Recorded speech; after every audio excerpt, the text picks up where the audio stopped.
19 ғасырдың 20 жылдары патша үкіметі Қазақстанда әкімшілік басқару жүйесін өзгертті. 1822 жылғы Сібір қазақтары туралы ұстап, басқарудың округтік жүйесін енгізді.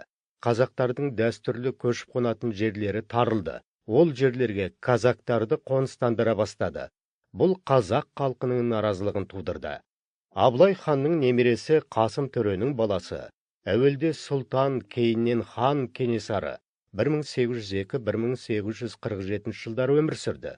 Кенесары Қасымұлы көтерілісінің басты мақсатына келсек, Қазақстанның патшалы Ресейдің құрамына қосылып үлгермеген жерлердің дербестігін сақтау, қазақ жерін бекіністер мен жаңа округтік билеу арқылы жан-жақты отарлауды, алым-салық жинауды тоқтату.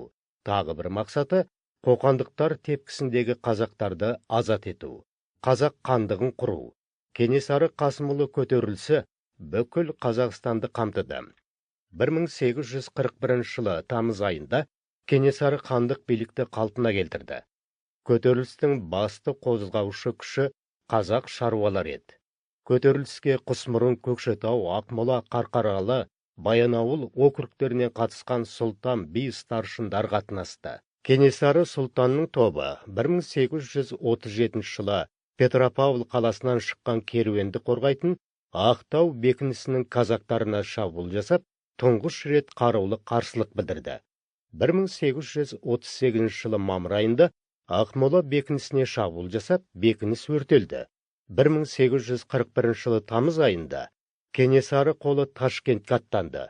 Алайда сарбаздар арасында жұқпалы аурудың тарауынан жорық жүзеге аспады.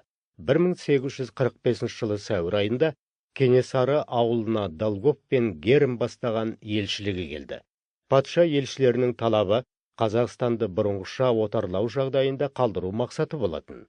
Кенесарының қойған талаптары: алым-салық жинауды тоқтату, қазақ ауылдарындағы жазалаушы отрядтардың жүгенсіздігін тоқтату, қазақ жеріндегі барлық патша бекіністерін талқандап жою.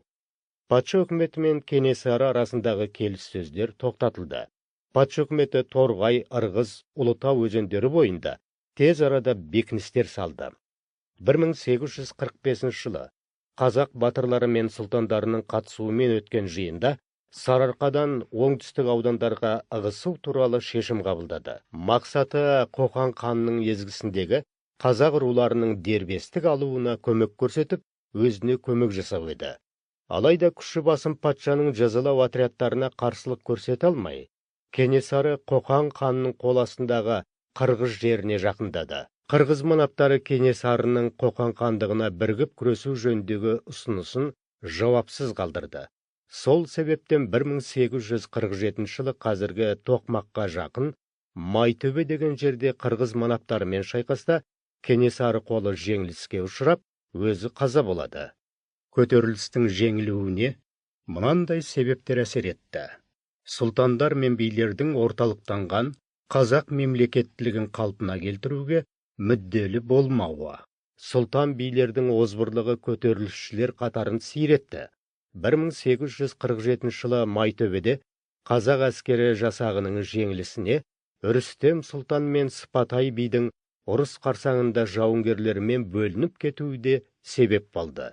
Ал көтерілістің тарихи маңызына талдау жасайтын болсақ, қозғалыс 19 ғасырдың бірінші жартысындағы Ресейдегі азаттық көтерілісінің бір құрамдас бөлігі болды.